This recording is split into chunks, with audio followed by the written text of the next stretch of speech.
पुढची मोठी बातमी मुंबई महानगरपालिकेमध्ये आता दोन्ही राष्ट्रवादी एकत्र येणार असल्याची माहिती सूत्रांनी दिली आहे। अजित पवारांची राष्ट्रवादी, शरद पवारांची राष्ट्रवादी आणि सपा हे तिघ जण मिळून आता नवीन आघाडी स्थापन करणार असल्याची माहिती सूत्रांकडून येतेय।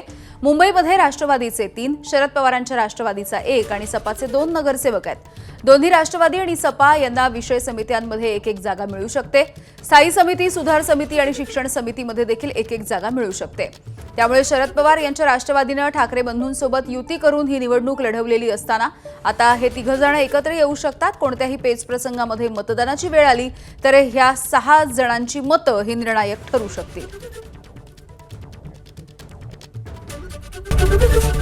एबीपी माझा, उघडा डोळे बघा नीट।